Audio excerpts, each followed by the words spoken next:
Last time we talked about something organic-y, I think. So we were talking about, I think, chapter 11.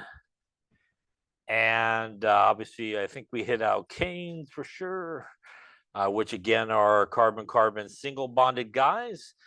They have the CnH2n plus 2 sort of general formula. We also got into alkenes, which have a functional group of carbon-carbon double bonds. So needs at least one double bond in there. Because they have that double bond, as we talked about, every time you sort of put an extra bond in organic chemistry, we have to really make room for it. So each carbon, where that double bond ends up, pretty much gets sacrificed one hydrogen. So it ends up having CnH2n. Again, the +2 part gets lost with the extra bond. And we had alkynes, which are our triple bonded guys. And again, needs to have at least one triple bond because they will have one more bond, obviously, than the alkene.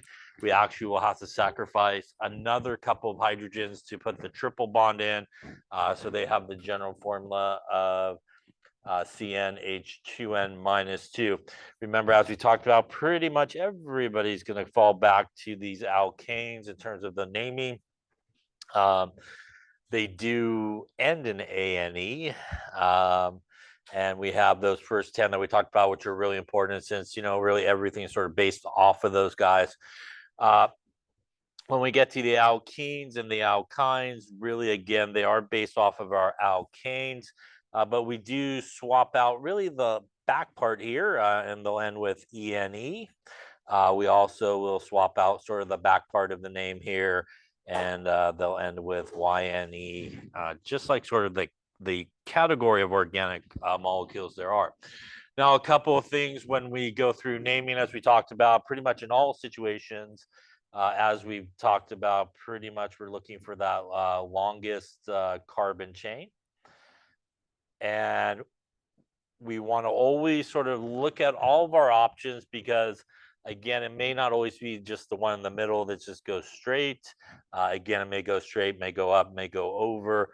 As we talked about, really, the only thing that you cannot do when you're counting to try to find the longest carbon chain is to sort of backtrack. So you kind of have to go in one direction until you hit a dead end, and then, go in the other directions until you kind of hit dead end. So you can't like go up and over and then come back down or anything like that. So you got to kind of keep going until you sort of hit a dead end. Once you do that, it really will be based off of, in our case, really the alkane. Will give you really the basis of the name. And again, obviously, you'll change it to ane, ene, or yne if there happens to be a double bond or a triple bond in there. Remember that we do have groups that are attached. And when we have groups that are attached, if they are alkyl groups, which means they are carbon-based groups, they also get a slightly different name there. They get the YL. They will have one less hydrogen to allow it to connect into the main chain and not have too many bonds. We also talked about that we can look at the carbon and classify it as a primary, secondary, or tertiary carbon, depending really on how many carbons it's directly attached to. So once again, if you have a carbon that's directly attached to one other carbon, that would be a primary. If you have a carbon that's directly attached to two other carbons, that would be a secondary. And if you have a carbon that is directly attached to three other carbons, that would be a tertiary carbon. And sometimes we have some groups that have some special type names based on what carbon it's attached to, or where it's going to sort of attach in. That's how we get things like sec-butyl, isopropyl as well, type of group when we do that. Now, when we look at alkanes, as we talked about, longest carbon chain, the priority in terms of numbering that longest carbon chain is the groups that are attached. So you want to give the groups the smallest set of numbers. That is different, though, when we get into these guys. When we get into these guys here with the double bond or the triple bond, it's actually the double bond or the triple bond that takes the priority in terms of numbering. So when you go to number the longest carbon chain, for alkanes, we look at the groups. For alkenes or alkynes, we look at really the double bond or the triple bond takes the priority. Remember that once you lock in your numbering, any other groups that are there, again, are just numbered accordingly. You just choose whichever way you're going to number it correctly, and everything's numbered according to that. After you do that, we pretty much go groups in alphabetical order, right? Regardless of the number, or if there's a prefix. The other thing that is a little bit different with alkenes and alkynes is when there is an option for sort of more than one place where the double bond or the triple bond could be located, we do have to sort of give the location of where the double bond or triple bond is located. That's usually about 4 or more carbons is where that sort of starts to happen. So for example, you know, if we had something like this, do this, and we won't put all the hydrogens in here, but in this case this has 1, 2, 3, 4, 5 carbons.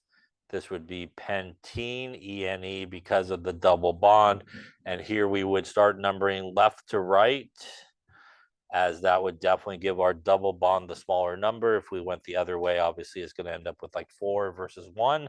We do have to also include that numbering there in our name to indicate where the location of the double bond is. So 1 pentene would be a double bond at carbon number 1 where it's located.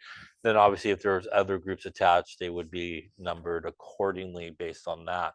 That also goes for, again, triple bonds, takes the priority in terms of the numbering. And again, whichever way gives that triple bond the smallest numbering.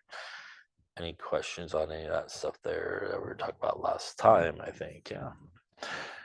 We talked about as well sort of how we make alkenes, for example, and we can make alkenes are actually, I guess, how we, one reaction that alkenes sort of come from is we can take an alkene and we could do what is known as a hydrogenation reaction with it, which is an addition reaction. So for example, if I add hydrogen here, what's going to happen in this particular case is we could put a hydrogen onto each carbon, but as it stands at this point, there's not enough room to do that. So we do have to make room for it. So always in these type of reactions, everything always happens sort of at the functional group. And really, when we do this, all we have to do is make room for it. And then again, one goes in and one goes to the other guy. And I'll just put circles around it. You don't usually put the circles, but I'll put circles. So those are the two coming in this particular case. And that's what's referred to as an addition reaction, as we'll talk a little bit more about it here in a second. But that's a symmetrical addition, which means you can't really screw it up because hopefully you're adding the same thing to both carbons. So it doesn't really matter how you do it. Both of the same element ends up on each of the carbons. Any questions on any of that there? All right, so I think we did an example at the very end there where we were naming them. So we'll continue on talking about some of this. Again, naming our alkenes and our alkynes. ANE goes to ENE for our double bond, and again, YNE for our triple bond. This is ethane with 2 carbons. This is ethene, and this is ethyne. Inside the commas there are not great commas inside the whatever those things are called these days. So, you know, thank you, parentheses. That's what they call those things. Is our common name. So that's a common name. So as I talked about before in organic chemistry, there's a lot of names for the same thing. So those are sometimes what is referred to as their sort of common names. Here we have propane, which again is 3 carbons, 1, 2, and 3. Putting a double bond in there becomes propene. And over here, remember 1, and there is a carbon there, right? And there is a carbon on the back end of that. Remember that we also talked about, I think last time, the geometry changes, right? As we add double bonds or triple bonds. So with all single bonds, we're looking at sort of that tetrahedral shape, which typically gives you that zigzag shape that you typically will see drawn in line structure. When we add a double bond, we move from a sort of tetrahedral geometry to a triangle or trigonal planar type of geometry, more of a 120. And obviously, when we hit that triple bond, we're just going to kind of flatten everybody out into that more linear geometry. So again, sometimes you'll see it sort of drawn that way, but the geometry does change. We have no numbering here for the double bond or triple bond in each of these cases because there really is only one place it could be put. So wherever you would put it would be considered carbon number 1. So again, you don't really need the numbering here for these guys. Like I said, around 4-ish or so is sort of where you sort of need those sort of numbering for your double bonds, and triple bonds is typically where it comes into play. So let's take a look at some here. Why don't you name these? Why don't I just draw a few other fun things as well? We'll just have some fun here, I guess. Suppose we'll do a little line structure. Why not do that? Do this. All right, so let's give the name for that guy as well. Why don't we also draw? What are we gonna draw? I don't know. We'll draw. Let's do 3-methyl 2-pentyne. And why don't we also draw 2-chloral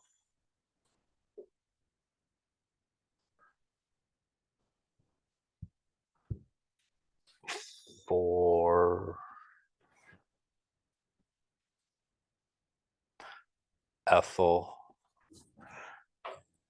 Let's see here.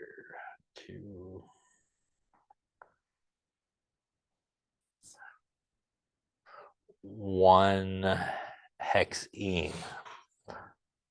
And let's hope that works. All right, so draw those two and give the proper names for those guys and see what we come up with here. Like I said, we'll hope for the best.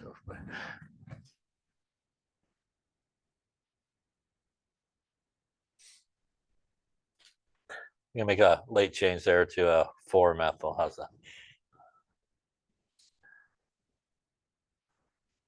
Okay, let's take a look and see how bad I did here making up things. Not too bad, hopefully. Just a little bit wrong. All right, so we'll take a look here at the first one. We're gonna look for longest carbon chain. I got 1, I got 2, I got 3, I got 4, I got 5 going that way. You could also, if you wanted to, do 5, like 1, 2, 3, 4, and 5, go that way as well. Remember, though, if you have a double bond or a triple bond, when you are counting the longest chain, it needs to include the double bond or triple bond, so you can't like go around it. So it's got to be part of the main chain. So since it looks like 5 is a winner, no matter which way you go there, might as well take the straightest one. So 5 carbons is going to be based off of our pentane. We have a double bond there, which means it's now going to be pentene. We do need to number this chain. So we're going to go 1, 2, 3, 4, and 5. Our other option would be 1, 2, 3, and 4, and 5. In this case, we actually want to go...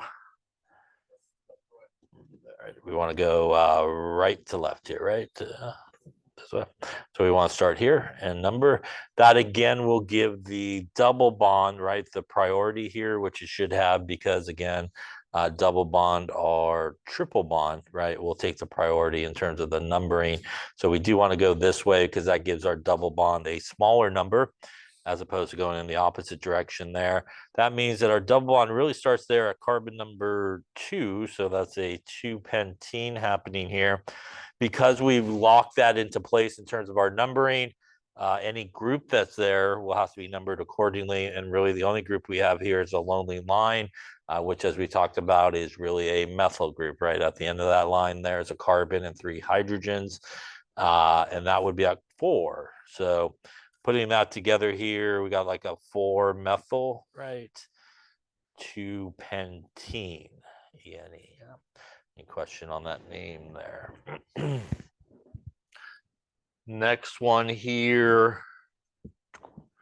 is it looks like it's just straight across, right? 1, 2, 3. Remember, we don't want to miss it here. 4 are on the other side, right? 5 and 6 in this case, right? So that's a triple bond. So 6 is based off a hexane with a triple bond. That's going to be a hexyne. And our triple bond numbering, you can probably see going right to left here. 1, 2, 3, 4, 5, and 6. We're going to go this way, which would give us a 2 hexyne, right? Any questions in that case? Yeah. Say it one more time.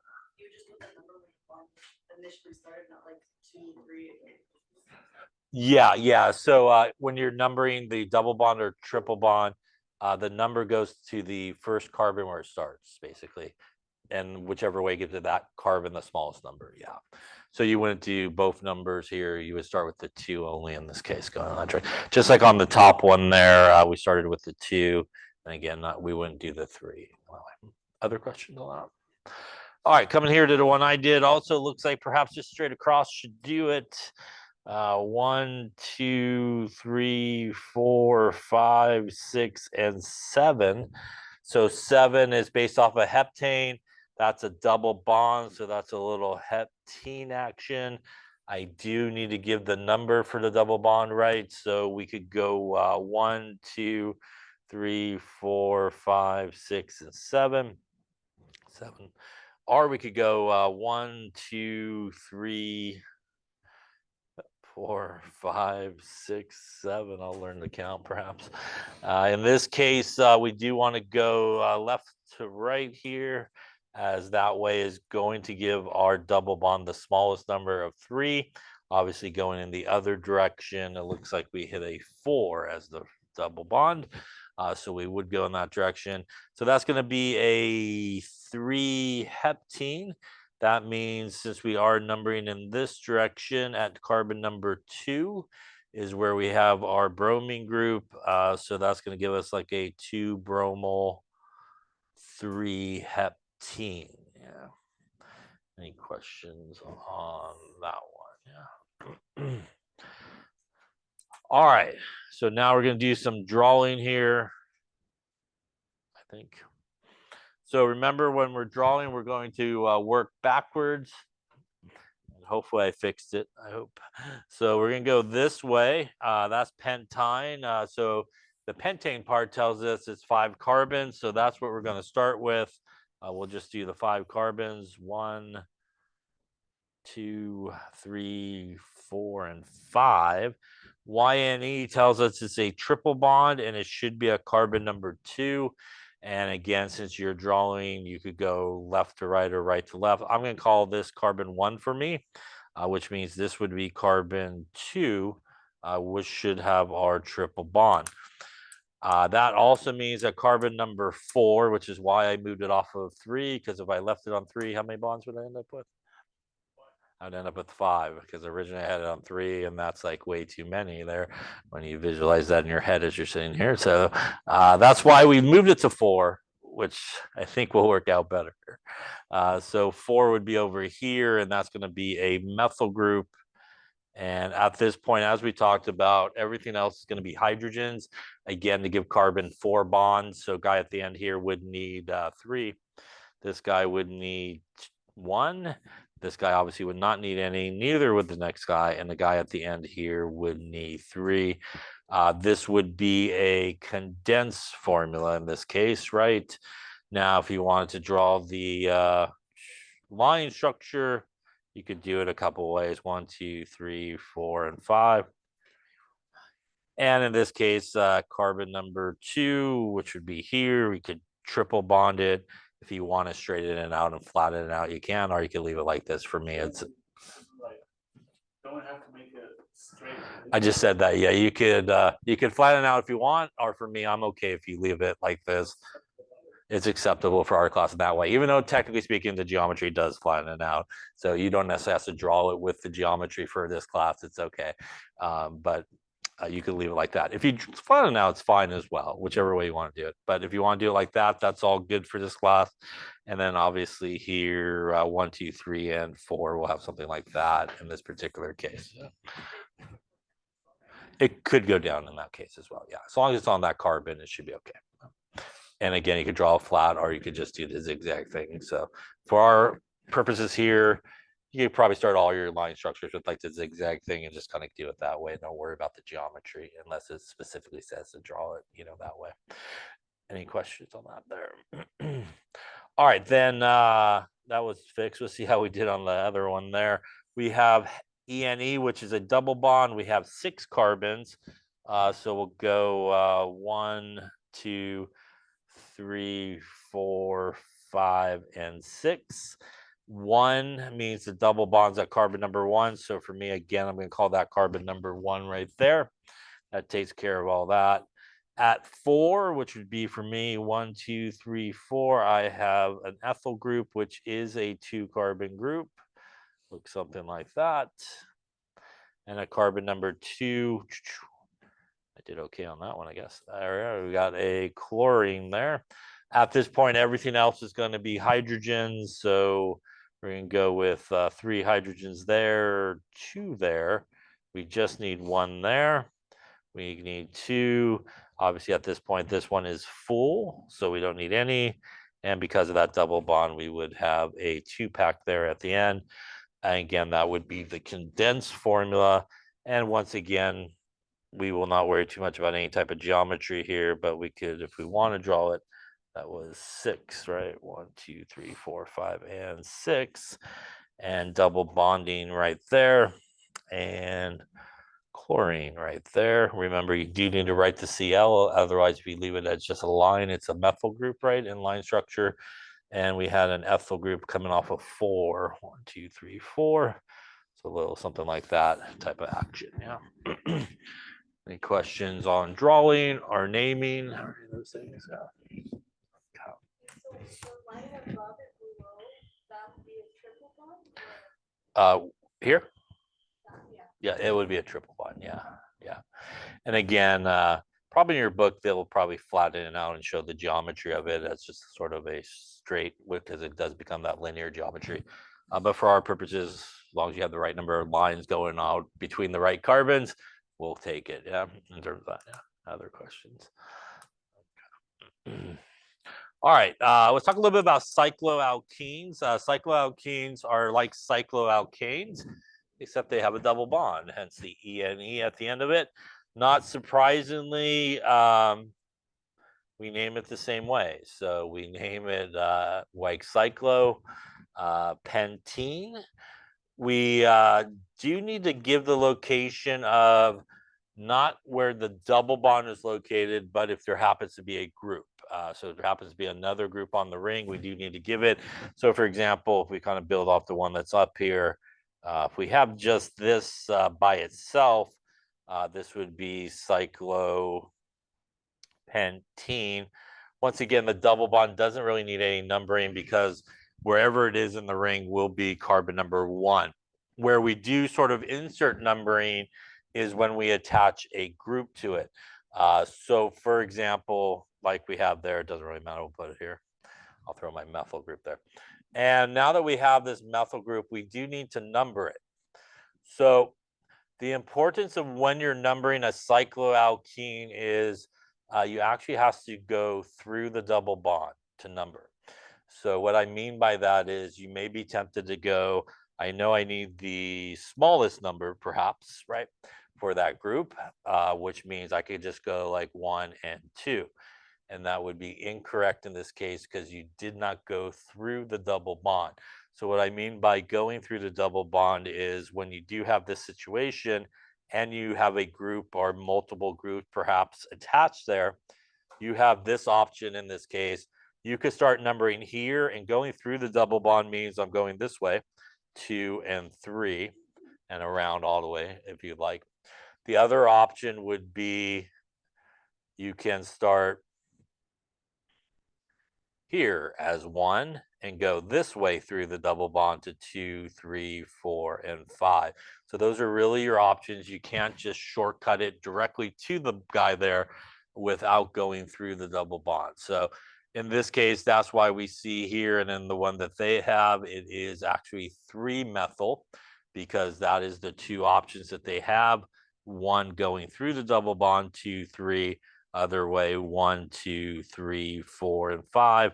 That obviously gives it a much larger number. So again, we cannot just start here and go 1 and 2 because we avoided the double bond. So you cannot avoid the double bond in the ring structure. So you can't do that in that case. Any questions on that there? And that obviously, if there is, one thing attached, if there's multiple things attached, whichever way gives, again, the group sort of the smaller set of number when you do that. So why don't you name these guys here, and why don't you also draw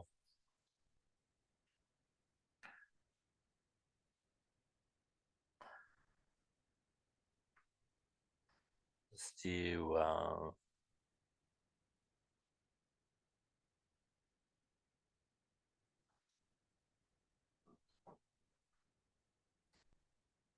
let's do 3 bromo cyclobutene.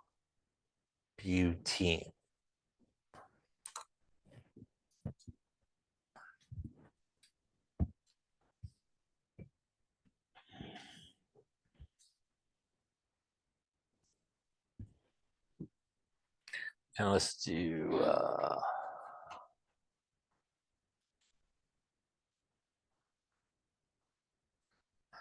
let's do 1 chloral, 4 methyl cyclo. I'm out of room. Hexene. I'll do that. Look, so clearly here, this entire thing is the longest carbon chain that contains, in this case, a double bond. So that is a 6-member ring, which is based off of cyclohexane.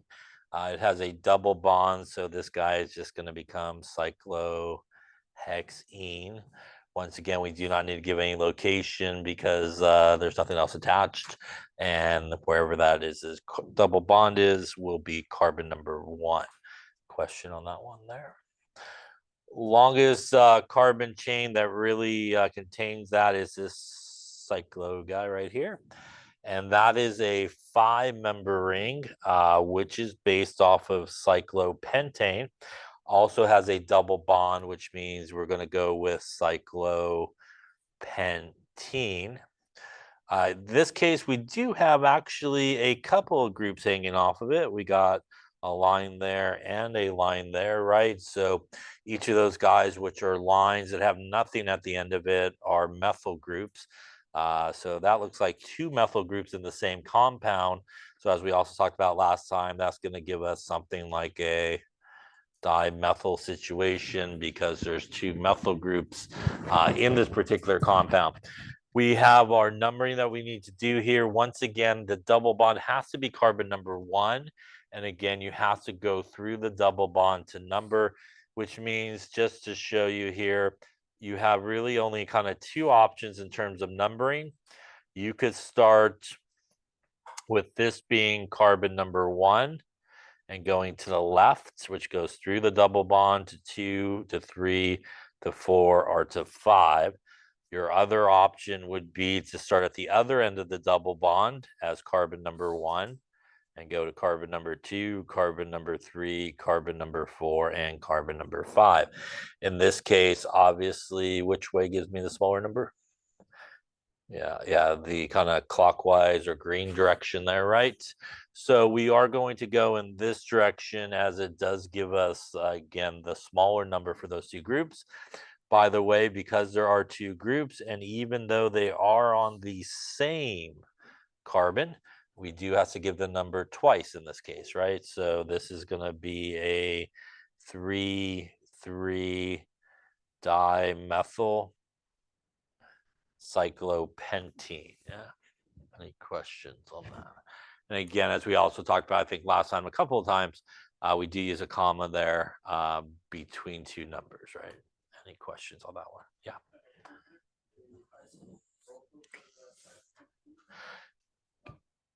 Can you connect an isopropyl to it? Is that what you're asking? You could.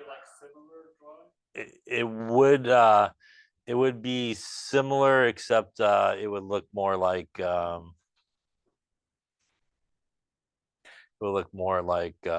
this inline structure, yeah. Because then that would go to the carbon, the 3 carbons in a row there, basically. CH3, CH, and CH3 coming that way. Yeah. So it look more like that. Yeah. Yeah. And it would be named this a similar way as well. You know, this would still be, for example, if you had something like that, that would still be your longest carbon chain. So it'd still be that as the base of your name.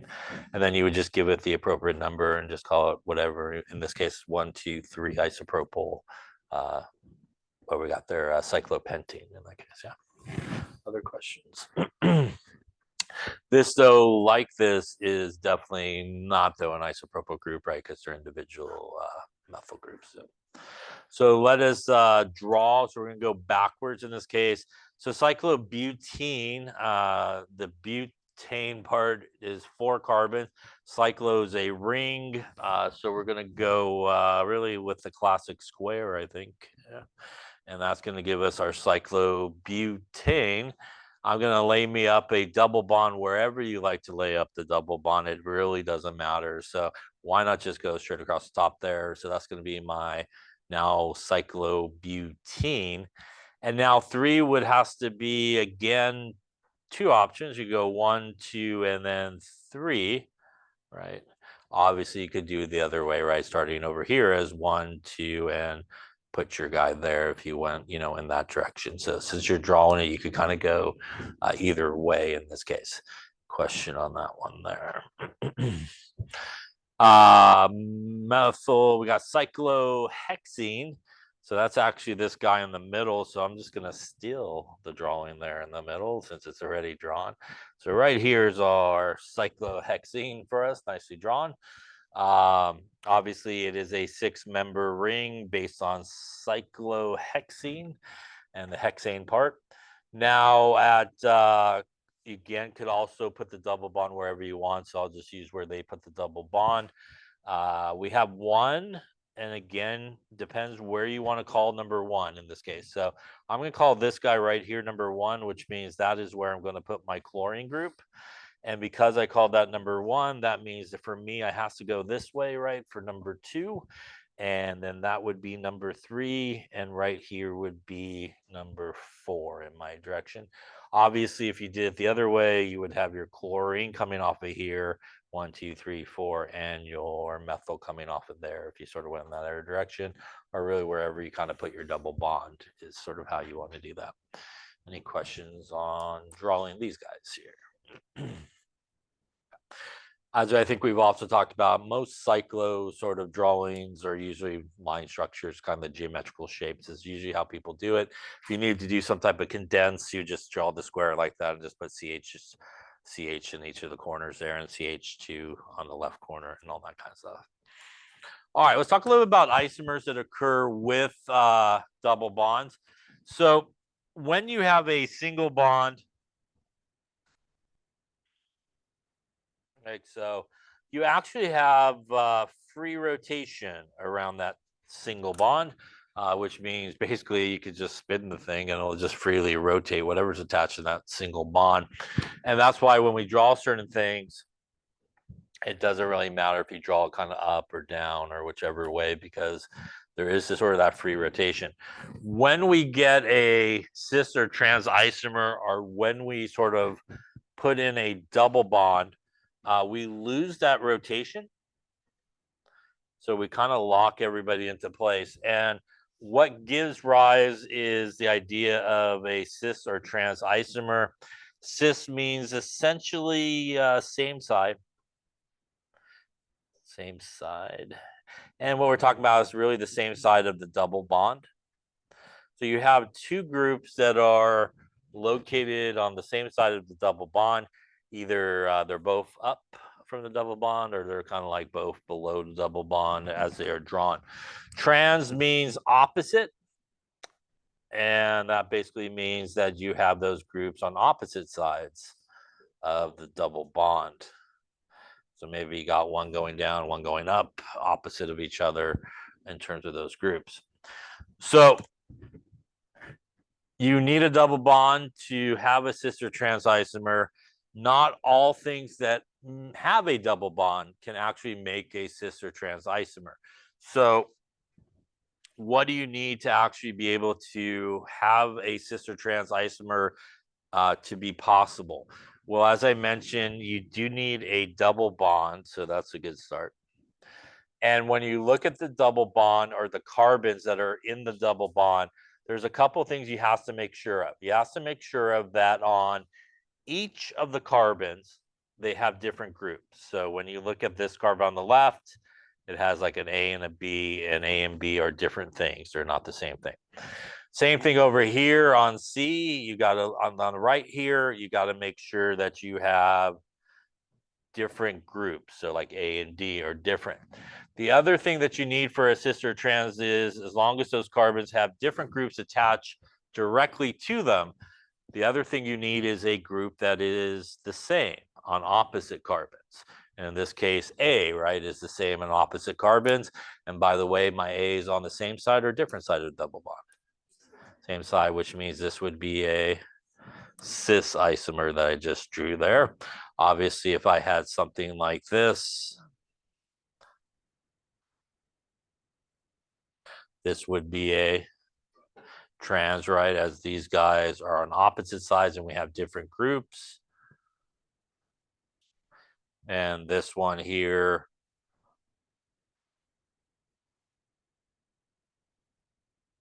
this one would be, this one would be none. And that's because this carbon has the exact same group on it, which automatically eliminates the possibility of a cis or trans. So when you look at the carbons within the double bond, each carbon has to have different groups attached to it, but opposite carbons needs at least something that's the same. Now, when we talk about groups, they are groups, but when we're doing cis or trans isomers, we also sometimes will consider hydrogens to be groups, even though normally we don't kind of consider hydrogen groups. But if you got some hydrogens, they can also be kind of considered a group in the sort of the cis or trans way. Any questions on that there? So again, just because there's a double bond doesn't necessarily mean that you can have cis or trans. You got to have those two things basically happening for you to have the ability to have a cis or trans. Again, different groups on each of the carbons in the double bond, a similar group on opposite carbons in the double bond is basically what you need. So here we have a double bond, right? And we got a chlorine and a chlorine here on the same side of the double bond. So that's going to be a cis. We have a chlorine and a chlorine over here on opposite sides, which would be a trans. We do add it to the name here. So as you can see there, that is cis 1,2-dichloral ethane. It's got ethene in that particular case. Or we add trans to it.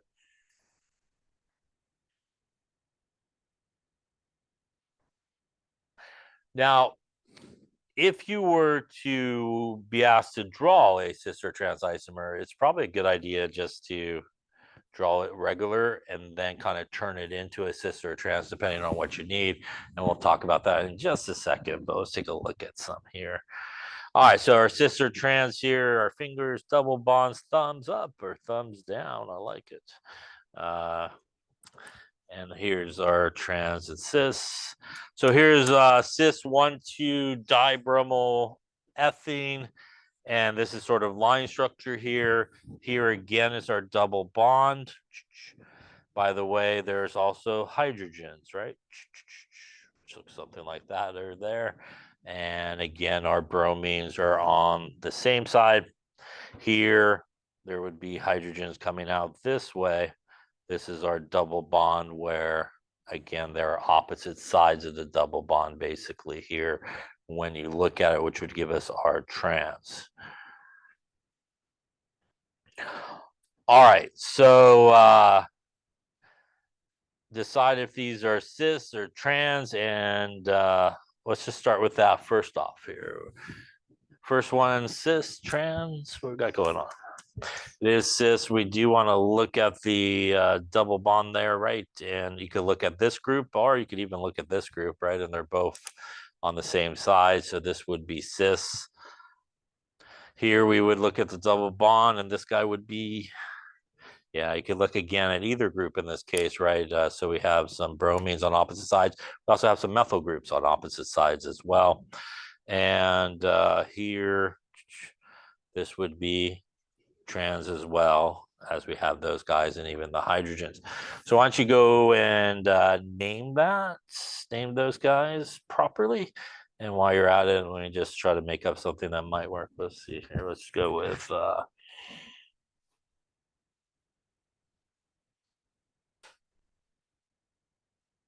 don't you draw batting 1,000 today. Let's go with cis to butene. Why don't you draw trans to butene? Why don't you draw trans 3-hexene?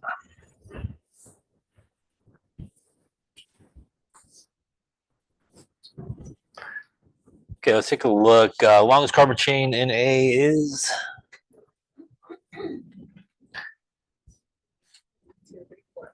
it is 4, by the way. It is 1, 2, 3, and 4.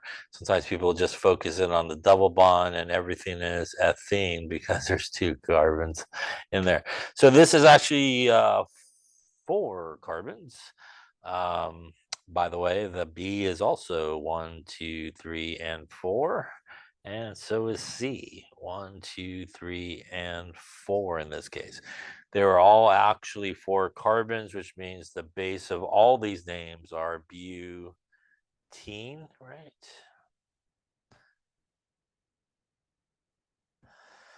Here, we want to give the location of the double bond, and it is 1, 2, no matter which way you go.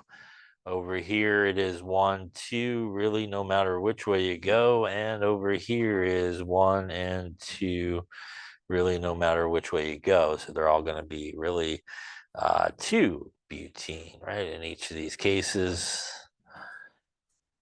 Looking at the first one here, we got a chlorine and a chlorine. So that is a dichloral, and that is 1, 2, 3. So that is a 2, 3 dichloral, go above it, to butene in this case. And because this was cis, I should throw a cis somewhere where I have room, which I don't, but I'll go above. So this is really cis 2, 3 dichloral to butene because it does. I just kind of ran out of room there, so I'll go underneath it. So it should be cis dash 2, 3 dash dichloral dash 2 butene. I'll get the whole name there. There we go. Any questions on that one there? Coming down here, we got kind of a similar situation. We got a bromine at 2 and 3. So this would be trans, right? Trans 2, 3, and this guy would be dibromal dash 2 butene. Yeah, in there.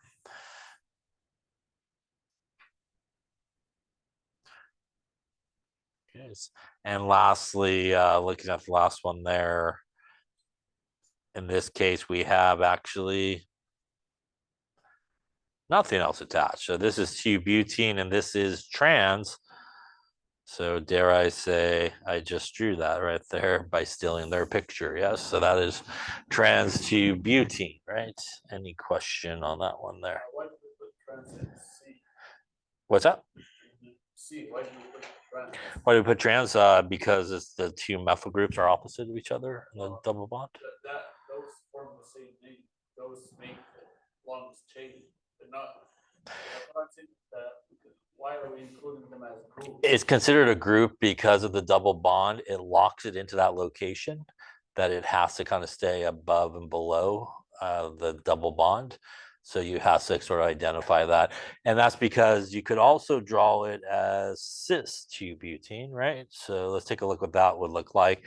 So obviously, if we were just going to draw cis 2-butene, what we would want to do perhaps is just draw 2-butene.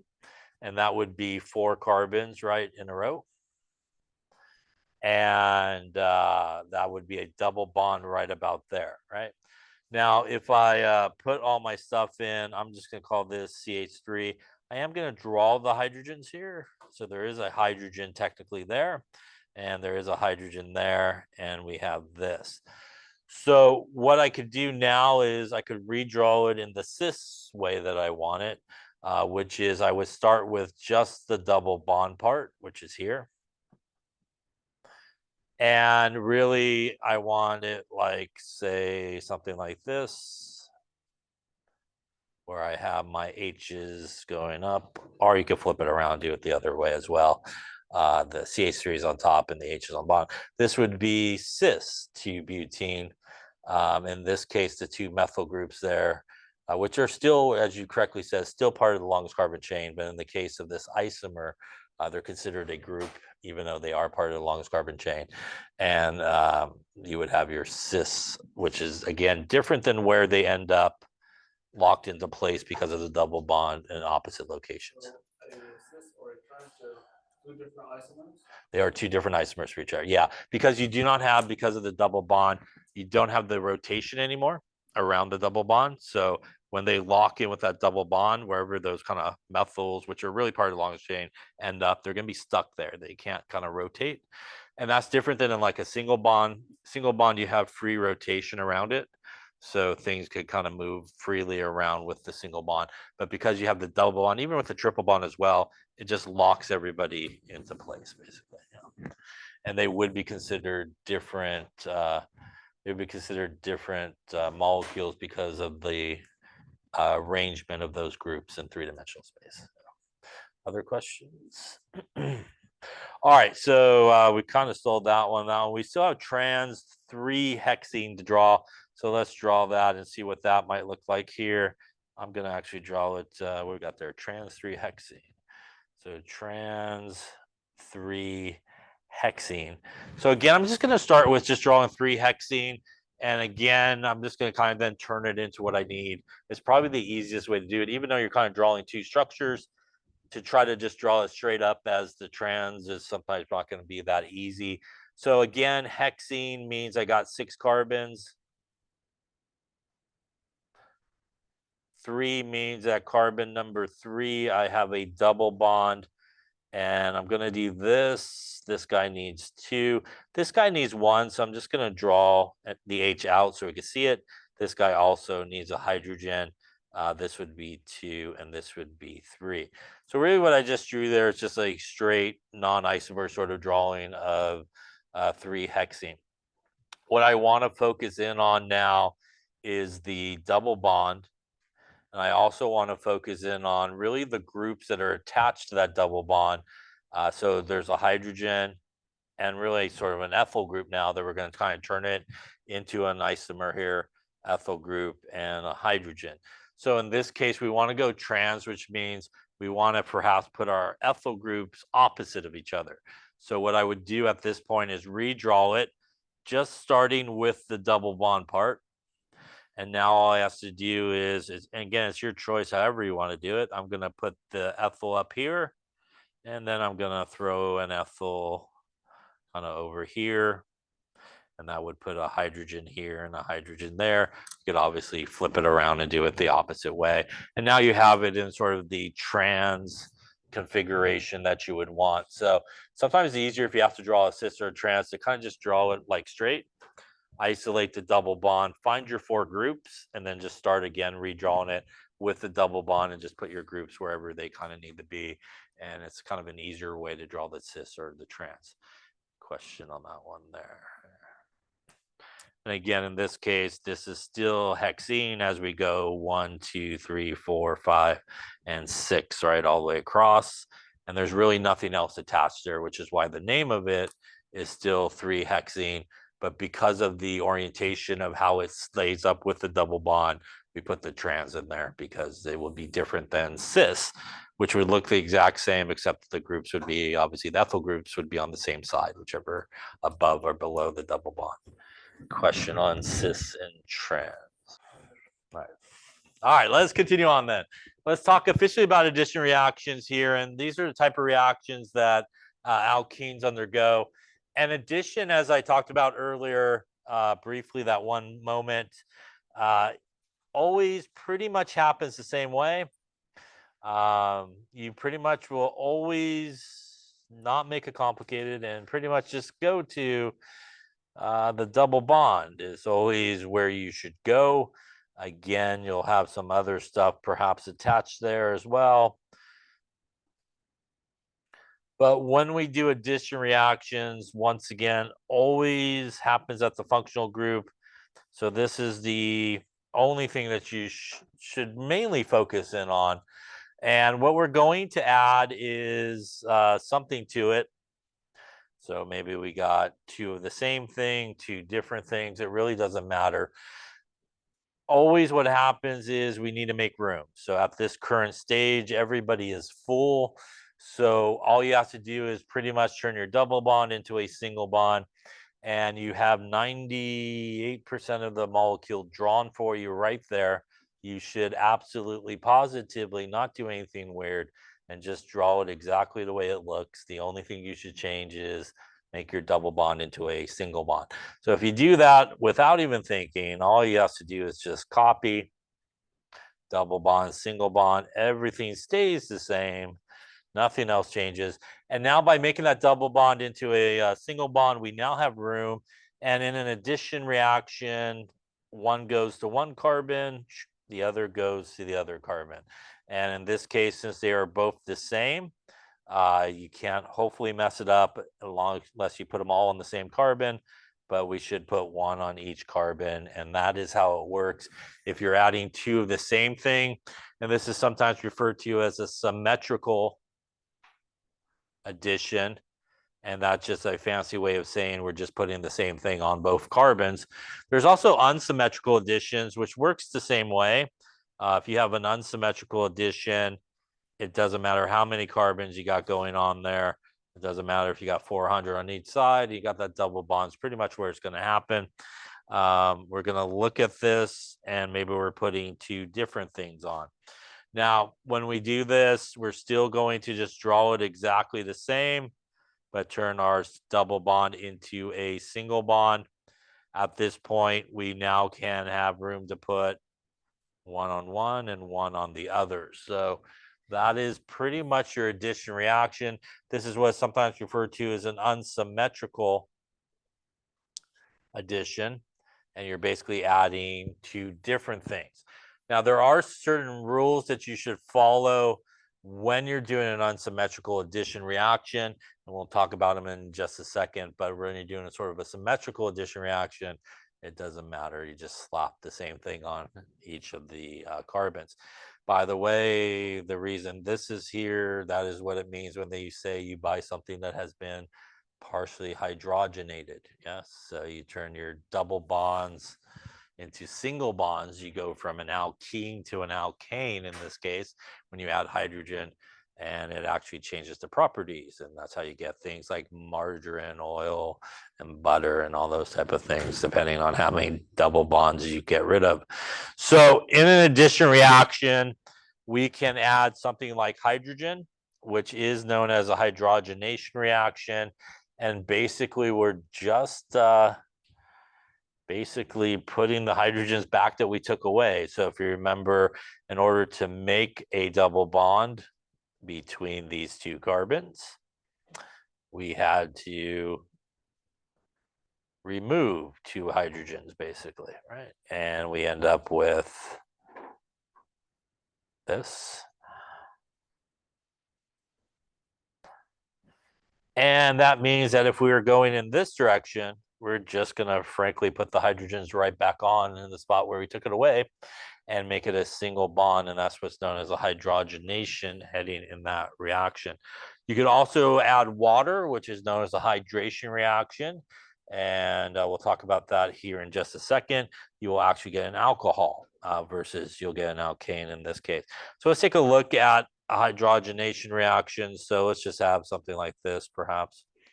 I don't know.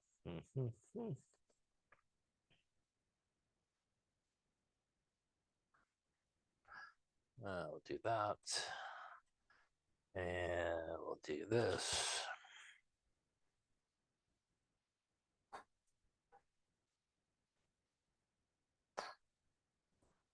And we're going to add a little hydrogen, which is H2, right? And again, here, you usually will need some type of catalyst. So maybe you'll see something up here as a catalyst to do this. Now, in this particular case, although there's a lot of stuff drawn there, right? The only place I should really focus in on is the double bond. So this is the only thing that I should focus in on. And I should draw it exactly the same. I shouldn't change anything except double bond to a single bond. So once again, you pretty much have your product that you need to draw already drawn for you. Just copy what's there. So I'm going to do that exactly the way it looks. Again, I'm not going to change anything until I get to that double bond. Everything's going to be exactly the same. No funny things happen like rings form or things of that nature. I'm going to turn my double bond into a single bond, and that's an important part, right? Because that's going to allow room for things to come in. Everything else will still be the same in this case. Now that I did that, I pretty much have room for hydrogen to go there and one to go there. Just like when we make the double bond, we take a hydrogen from each carbon.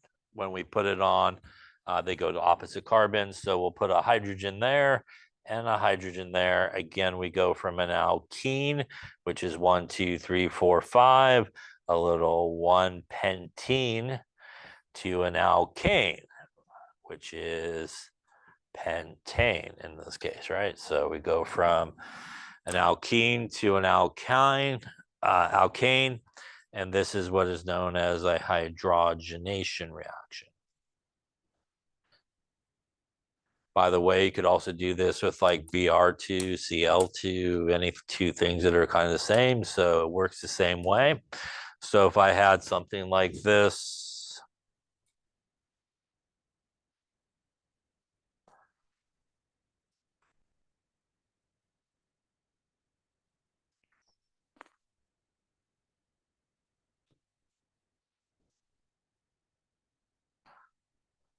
and I want to add, say, Br2 to it, why don't you draw what you should get?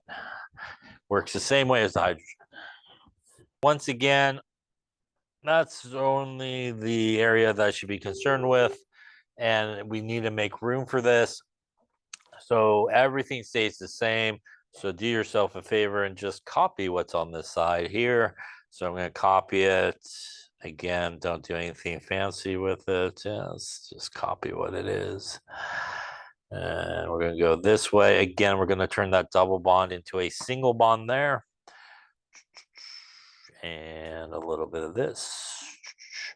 And now, obviously, where I made the single bond, I now have room for Br2, which is basically 2 Brs. And because they're both the same, it doesn't matter where you put them. We'll put a Br there and a Br there. And again, we go from an alkene to an alkane in this case. Any questions on that there? So we have 1, 2, 3, 4, 5. So that's a 2-pentene in this case, to a 1, 2, 3, 4, 5, to a pentane, a 2, 3 dibromal, right? Pentane in this case, right? As we have those guys. Any questions on that? So these both would be considered what is sometimes referred to as symmetrical addition, because you're essentially just adding the same thing to each carbon. So it doesn't really matter really where you put the bromine in each case, or chlorine if you do it with chlorine, or if you do it with hydrogen, it doesn't matter as long as you again put them on opposite carbons where the double bond was located. Now with unsymmetrical addition, a lot of times what we add, and again, these are all symmetrical addition. So with unsymmetrical addition, we typically will add two different things. So with an unsymmetrical, we're going to add two different things. And there are some rules that we sort of follow when we do these things. And it usually involves the addition of a couple of things, water, or something with hydrogen like HBr, HCl, hydrogen, and something else basically.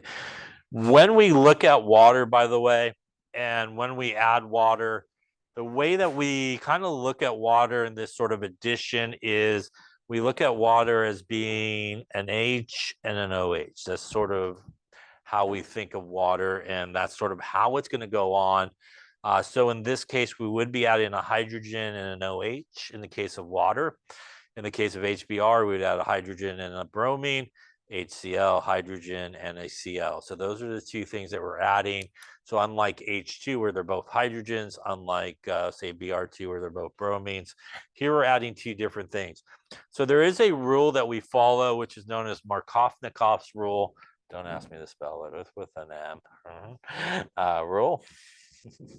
And really, he did a lot of work with electrolytes. And what he found was there is sort of a pattern that happens when you add hydrogen and something else to a double bond.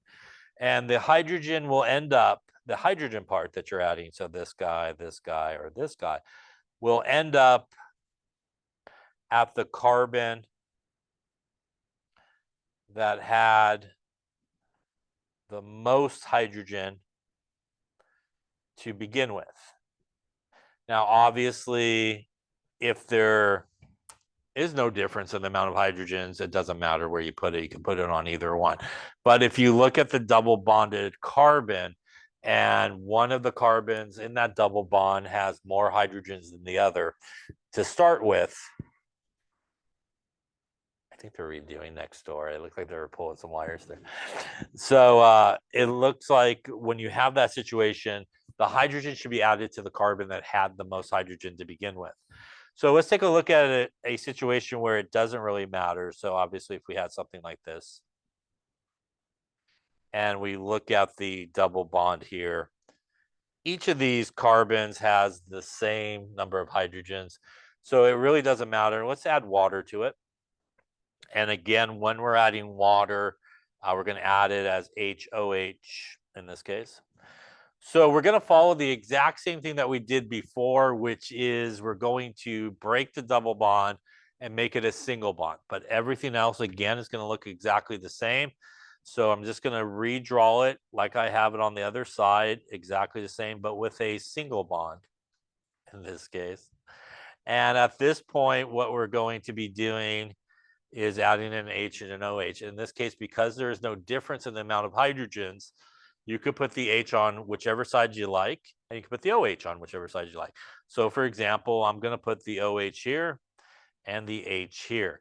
In this case, this is what is known as a hydration reaction because we're adding water. And this goes from an alkene to our friend, the alcohol. The alcohol is another organic group that has the OH group attached to it. And by the way, this would be ethene. This alcohol here would be based off of that, and it would be known as ethanol. You put OL at the end for alcohols, and it's still based on the number of carbons. Now, you may be saying, would I get something different if I put it the opposite way? And the answer in this particular case is no. If you put the OH on the left and the H on the right, it would still be ethanol in this case, and it would not make a difference. Same thing if we had something like this and we added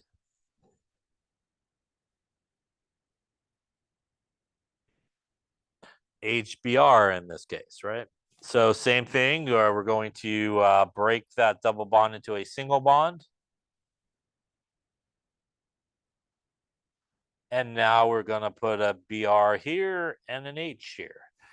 And in this case, we will end up with an alkene, and we'll end up with an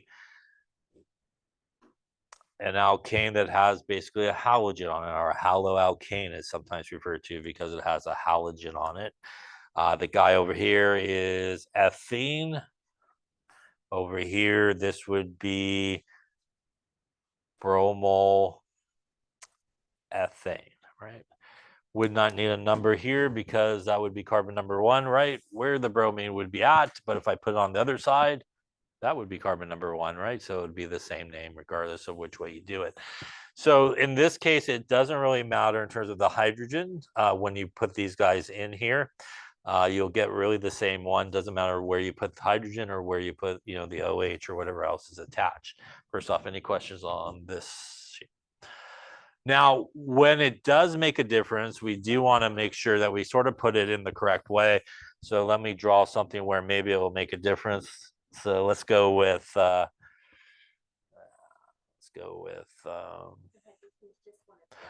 yeah, hydration is a type of reaction where you add water, basically, and that's why it's called hydration. Just like hydrogenation is when you add hydrogen, basically. Yeah. So if we have something, let's do let's do this. That should work. Do that. We'll do this, and we'll do this. I'm going to add my water here to this, which again is going to be H, and OH is basically what I'm going to add. All right. So although it may look a little different, a few extra things attached. The only place I really should be concerned with is the double bond still, right? So we got to make room for everything. So once again, although it may look different, there may be more stuff there or less stuff. We're still just going to focus in on there, and we're going to make it into a single bond. Once again, I highly recommend the copying of what's there because that's pretty much the answer. So I'm just going to draw it underneath so I have a little bit more room. I'm just going to copy it exactly the same. And once again, the only difference I'm going to do is turn my double bond into a single bond in this case. And we'll do this, yeah. I now have a location where I can put the hydrogen and the OH in this case, right? Because that's what water is going to add. So I'm going to redraw this one more time the exact same way, and we're going to talk about the two options of what could happen in this situation. So I'm just going to redraw it once again, exactly the same. Option number 1 is I could lay my hydrogen over here on the left and my OH on the right, right? So that is one option that could happen. Option number 2 is the opposite of that. I could lay my OH over here and my H over here. That actually does give me, in this case,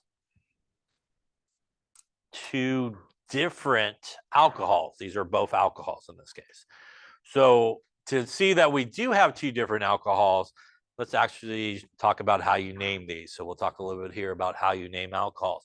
Surprisingly enough, you name alcohols the exact same way as you name everything else, which means we're going to look for the longest carbon chain. And in this case, it does need to contain the OH group, which is the alcohol. So in this case, the longest carbon chain that has the OH group is how many carbons? It is 4 carbons. And we dropped the last part of the name and we put OL on it. So 4 carbons is butanol, OL, instead of butane, right? And that tells us that it is an alcohol. Now, alcohols are very similar in the sense of how you go about naming them. Very similar to what you do with double bonds or triple bonds, which is we give the location of the double bond, right, or the triple bond, if there is more than one possible place where it could end up. That happens, by the way, with alcohols, too. We need to give the location of where the OH group is. And that happens with alcohols when you hit about 3 or more carbons. So when you hit 3 or more carbons, you do have to give the location of where the OH group is, just like we kind of do with double bonds and triple bonds. Just like double bonds and triple bonds, when you move to an alcohol, it is the OH group that is the most important in terms of numbering. So the functional group is always like the most important thing. So the OH group here is the most important thing. We want to give it the smallest number. So for my guy up here on top, which way would numbering give me the OH group the smallest number? We would want to go right here to left, right? 1, 2, 3 as well. I feel like I've lost the. I did I. There is there is 4 carbons there, right there. Thank you. There it is. I had the butanol, that was right, and then I just did miss that carbon up there. So that would be 1, 2, right? There we go, 3 and 4 in this case, right? And the other way obviously would be 1, 2, 3, and 4. So starting up there on top and coming to the left there is going to give us 2-butanol in this case, right? Which would be this name. Now, when we go to the bottom guy, we also still have 1, 2, 3, 4 carbons, which is butanol. In this case, though, if we number 1, 2, 3, 4, or if we go 1, 2 in this case, which way should we go in this case? Yeah, we should, right? It's going to give that OH the 2-butanol, right? So that's 2-butanol. And in this case here, we ended up with 2-butanol as well coming that way. So I feel like something not right here. 1, 2.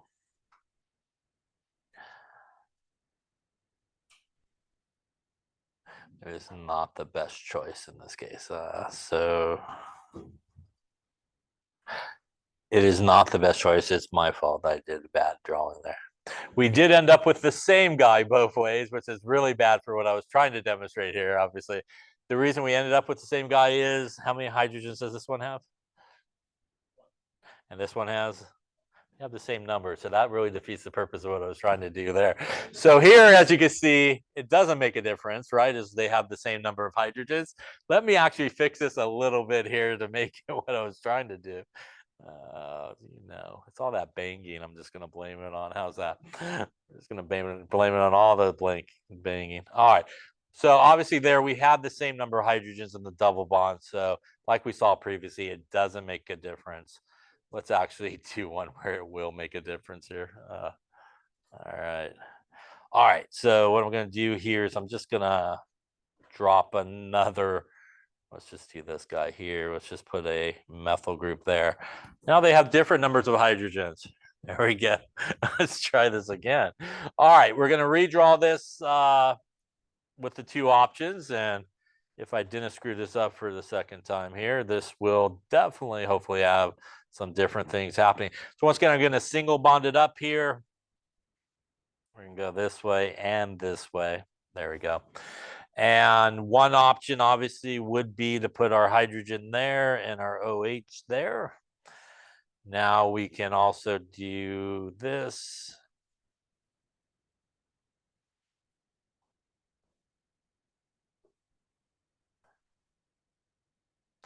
And one option obviously would be the opposite there and switch them around. So just do this is different color here, H, OH, and then we'll do OH and H. All right, let's try this again. Let's try the naming thing again here, see if we do better. At least I do better. I'm screwing it up here, it's just going to be a big edit, like hello and goodbye is going to be the whole video this time, I think. All right, longest carbon chain now, what do we got? It is still 4 in this case, right? So you could go straight across and get 4. You go straight across and then up, right, and get 4. So we'll just go straight across here, which is 4. That contains the OH group. So the base of my name here should still be butanol, right, as it is 4 carbons and an alcohol. The OH group should be carbon number 2 in this case, right? And that's going to give me 2-butanol in this case, right? Now, we also have a methyl group here, right? And that methyl group would be at carbon number 2 as well. So this would be 2-methyl 2-butanol would be the name of this. Any questions on that? I'm gonna really hope we get a different name on this one. Let's see. Longest carbon chain on the bottom one is still 4. Let's go straight across there. And that is gonna still be butanol. OH group is at carbon number 2, right? So that's gonna be 2-butanol. And that means though my methyl group in this case is at carbon number, thank goodness. All right, so that is a 3-methyl 2-butanol, right? So we now have 2 different things after 40 minutes of the same slide. We do have 2 different things in this case. So there is a difference here because of the number of hydrogens, right? So they don't have the same number of hydrogens as we saw in the previous examples. Now, based on Markovnikov's rule there, the hydrogen should end up at the one that had the most hydrogens to begin with. And which one had the most hydrogens to begin with? The carbon on the left, right? This guy had 1 hydrogen. This guy, after I fixed it, had no hydrogens. So the proper one that you should draw really is this guy here. This is what is sometimes referred to as the major product. Then why, does it all have to be oxidized? Why does, say again? Why can we write like butanol? Because that's the main thing. That's like the main compound. So the functional group here is an alcohol, which is the OH. So always like the name of the functional group, sort of longest carbon chain, goes at the end. So like how we had like butene, that was like ENE was the double bond guy. In this case, it's the alcohol. So that becomes the base of the name. And it's still based off of the alkane name, right? Because it has 4 carbons. So it's based off of butane. But because the functional group here is an alcohol, it becomes butanol, OL, at the end, and that becomes the end of the name there. Yeah. Other question? Yeah. When they both have an equal amount of hydrogen, Yeah. the name is going to be like for an alcohol could be the exact same. It would be the exact same like my mess up that. Yeah, like my mess up I just did there. Because of the addition, it won't matter pretty much which way you go. You'll probably end up with the same thing, no matter which way you go in that case, because it is sort of symmetrical in that sense because they have the same number of hydrogens. You're just kind of putting it in there. In most cases, it should end up that way. This guy here would be what is referred to as the minor product. And in most cases, you usually want to draw the major product. So when we have a difference like we had here, we want to put the hydrogen on the one that started with the most hydrogens, and the other guy will go to the other carbon. So hydrogen always to the one with the most hydrogen. If it doesn't make a difference, as we saw in those few examples, it doesn't make a difference in terms of where you put it. Let's try one more here. Dare I try it? Let's see.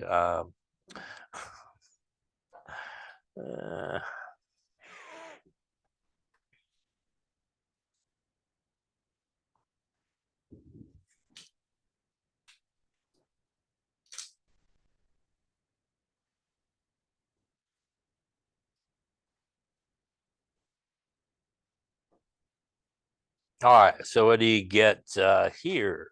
In this case, if I finish some hydrogens here. All right, so draw the product that you should get here. Okay, so let's take a look. Remember, when we're adding water, it's going to be an H and an OH. So we want to look at our double bond. All we're going to do again is just turn it into a single bond here. So we're just going to kind of do this move here.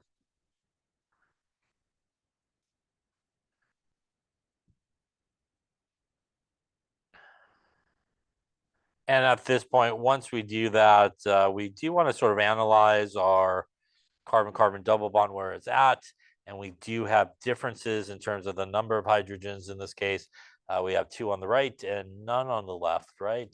That means that the hydrogen should end up on the left or the right. Should end up on the right, and the OH here should end up over here. What do we think the name of this thing is?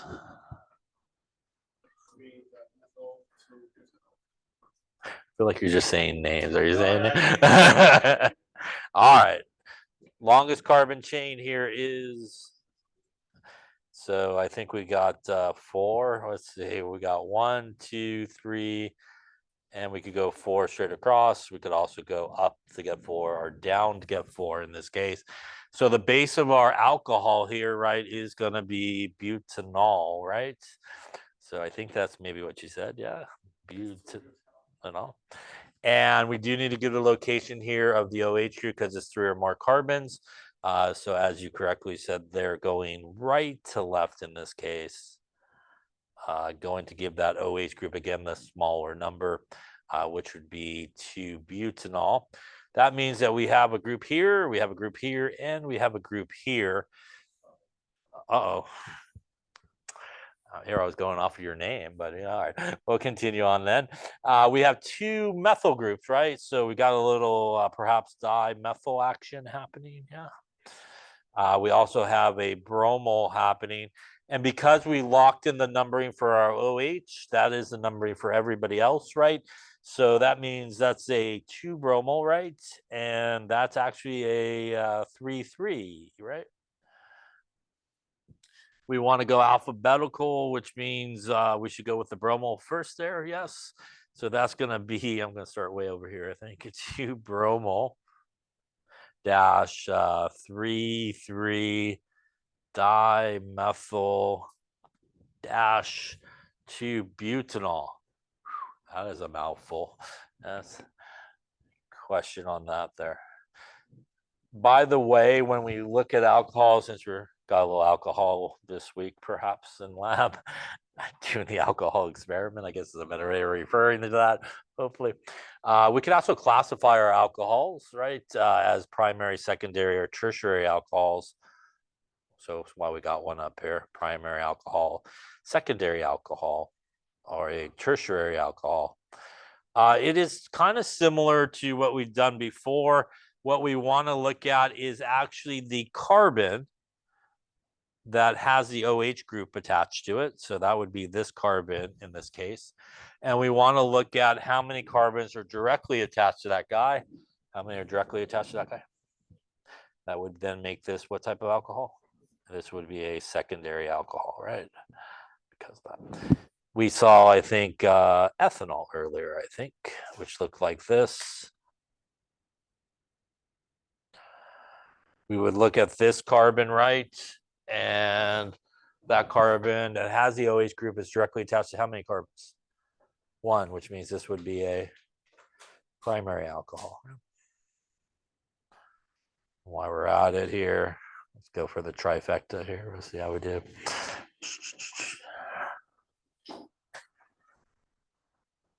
This carbon is attached to how many carbons? This would be a tertiary alcohol, yeah? Out of curiosity, what would that alcohol name be? That is true. What do we think? Longest carbon chains, how many? Keep going. It is 3, yeah, right there. That is 3 carbons in a row, yeah, with an OH group, which means that is based off of propane. So that now becomes propanol, right? Location of the OH group in this case, because it's 3 or more, is that carbon number 2, right? So that is 2-propanol.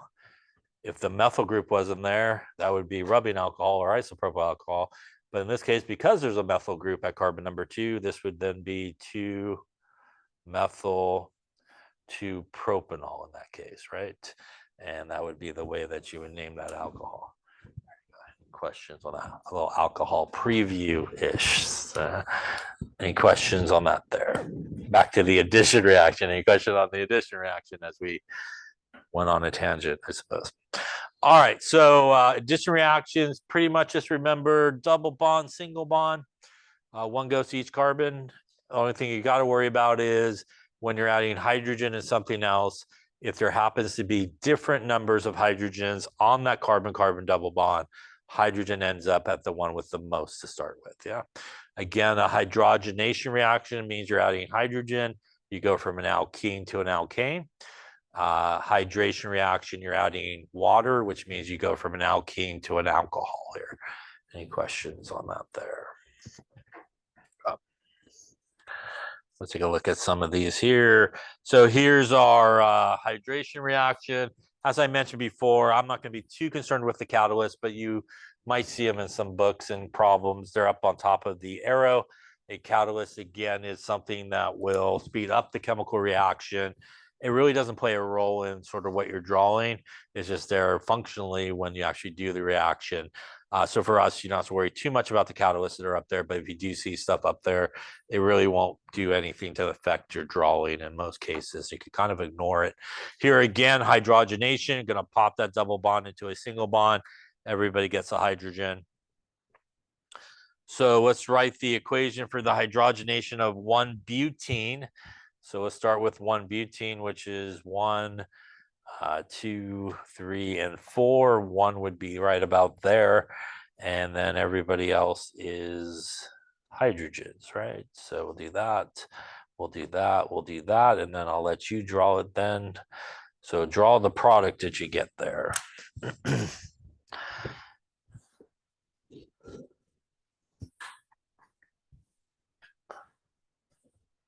All right, so let's take a look. If it helps you, you could draw out all the hydrogens, especially around the double bond. It might be helpful to just kind of draw those guys out so you could kind of see what's going on here.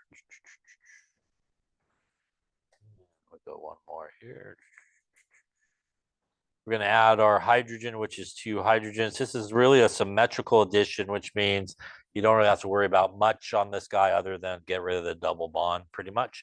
So once again, we're just going to copy it exactly the same, turning that into a single bond in this case. That's going to allow room for everybody to come in.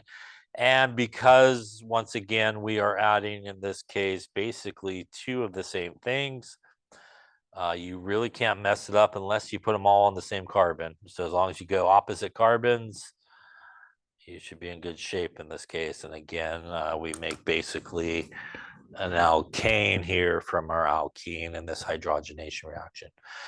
As I mentioned before, that actually will make things more solid in terms of like oils to margarine and versus butter. It depends on how many double bonds and stuff like that. So sometimes you'll hear things, like I said earlier, are partially hydrogenated. It just means they went through, added some hydrogen, got rid of some double bonds, and it changes things like their sort of physical attributes, like they become more solid when they're more single bonded versus, say, double bonded and stuff like that. Any question on that there? I think we will lay it up there for today.